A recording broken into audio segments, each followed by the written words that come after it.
What's up guys, this is part 2 of overhauling the front subframe on my E36.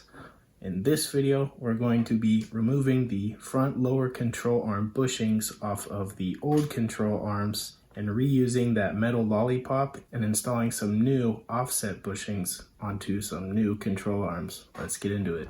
Got a little parts haul, so rather than trying to use my old control arms that I destroyed them anyway, so I ordered some new ones, some melee ones. Don't know if I pronounced that right.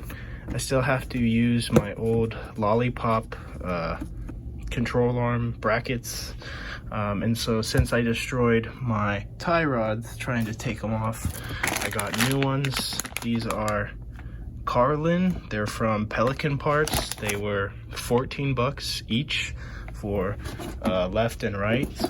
We got new front sway bar bushings as well from Febi. So yeah, we got some nice new rubber going on the front end. I did the end links, so after all this, pretty much the whole front end will have new bushings. So that's sick. So here we have our control arm and our bracket. These are old control arms. I need to take these off to reuse on my new control arms and install these bushings as well. These are Rev Shift 90A offset control arm bushings. So they are not centered like this standard. Offset gives you more I think caster. So the offset ones come on the M3, so obviously they're better. I haven't really found any videos on how to take these off or get them off successfully. It's probably, I mean, if you had the right tools, you could press it off, but we don't have the right tools at all. We'll probably put this in something larger or a press and then try to hammer this out. Or you could also cut into it and then chisel it out. All right, this is my setup. Ignore the clutter. So control arm, and got the vise, and then the vise is kind of sized to this inside race, so we're gonna smack it from here and hopefully it drops out, and then I'll try, we'll see.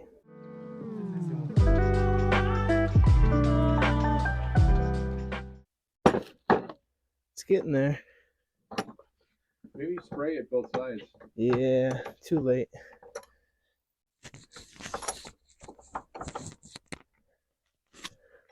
You think the whole thing's gonna pop loose?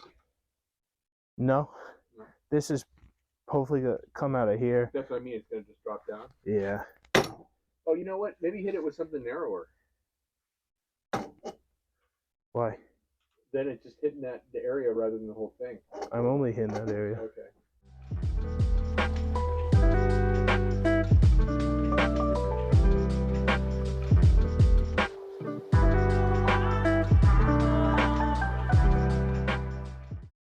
So I think the video cut out, but what I did is I took the jigsaw, I cut the metal this way, then I took this and hammered it back like this, and then I kind of tapped around here trying to get this flush, and now I'm just gonna keep hitting it on the side.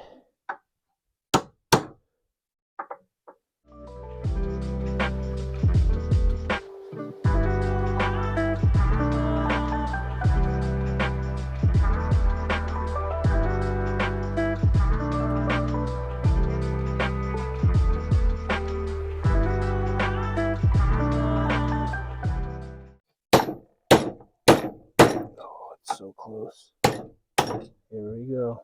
Look at that. Ooh. So that's how I got it out. Now we're gonna do the second one. So follow this method for the easiest removal. In my case, I guess. So jigsaw first. We're gonna cut. I guess drill. First step, drill this out a little larger so you could kind of get a jigsaw going this way. And we're gonna cut this way. Try to cut this whole metal band, and then get you a nice screwdriver, preferably metal end, I guess, and you're going to chisel this in and curl it all the way around, and then just start smacking it all the outer edges and kind of work it, and then just chisel and keep hitting, and it will come out.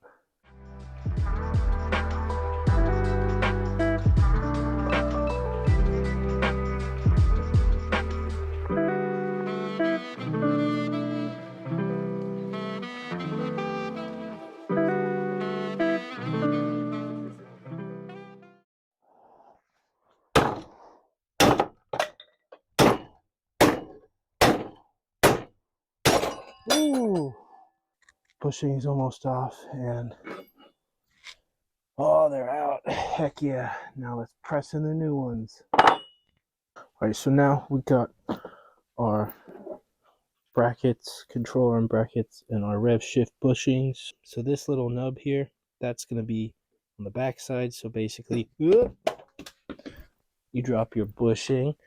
So you go this way, and the bushing is going to be pressed in this way. That way, when it's all in there, it'll sit in the car, or yeah, in the car like this, and your control arm will go this way, applying pressure to the lip. Or else, if it was this way, it could push your control arm out and then bad things. So just like this, nub, arrow inside. So now we'll lube it up and press it in. Probably have to smack it in there. Get that ASMR.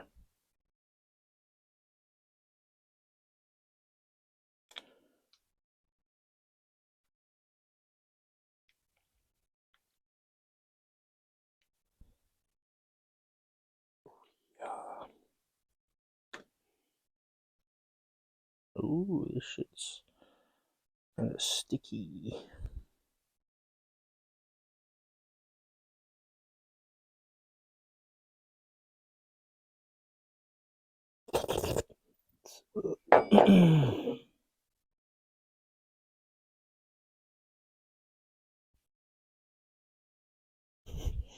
Get really turned around, really confused.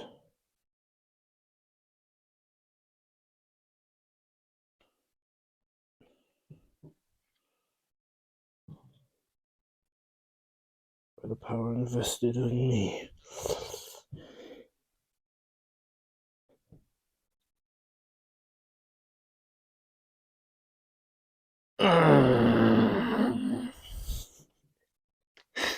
So I'll just have to press it in a little more.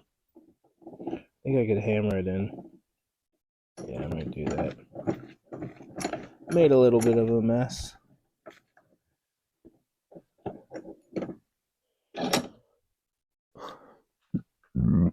I don't know where my hammer is. Yeah, that didn't work.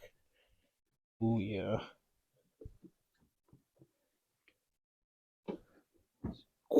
And that's where it bottoms out.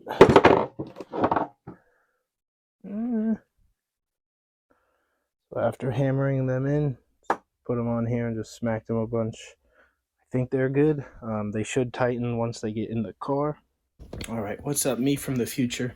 As you can see, the car's done. But there's a common thing that happens with these lollipops and bushings.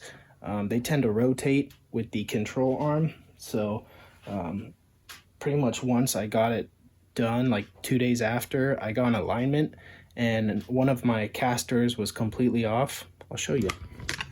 So you can see my caster. Oh. So you can, Jesus. So you can see my caster left was 4.7 and the right was 3.9. So pretty big difference there. So what happened was the bushing actually rotated inside the lollipop, which is common, I guess. There's a video of a guy who, before he installs it, you drill a hole and then tap a hole for a set screw, and then you put a screw into the bushing and the lollipop so that way it holds. So I actually did that. I did not record it. So you get the lollipop, drill a hole, tap that hole, then insert your bushing, and then drill out the bushing a tiny bit just so the screw can go in it. That way that screw holds the bushing from rotating. So I did that, and then I parked my car and am working on it again. So I'm pretty sure it's holding, but I'm just gonna try to stick my head under there and see if I can show you that. Can you see the bushing? Can you see the screw? Let's see. Okay, so I put the screw on the entire opposite side. So hopefully you can see that. You just drill a hole through the lollipop, get a tap a hole out. Make sure you get a bolt that's gonna fit and be long enough. I think I used one about that big, maybe. So it goes in the bushing a little bit, and then put the bushing in, drill a little hole in the bushing just so the screw can go in there and bite, and then just tighten it all the way down. And yeah, my bushings have been locked in place. So, but as you can see, once you do that tap, once you put the bolt in, they do stay in place. Where is it? Way over there. So I did it on the exact opposite side, but sorry for the shaking, Jesus. But yeah, you want to make sure that when you install them, you put the hole on the closest, I guess the most outside part, closer to the wheel. So yeah, there you go. Well, I hope this video was helpful to you. I couldn't find any videos how to do it, so that's my method. Worked out pretty well. You just need a vise, hammer, jigsaw, just some small things. Stay tuned. Next, I'll be reinforcing the subframe, welding it, painting it, and then putting it all back together. So stay tuned, like, comment, subscribe, and we'll see you in the next one.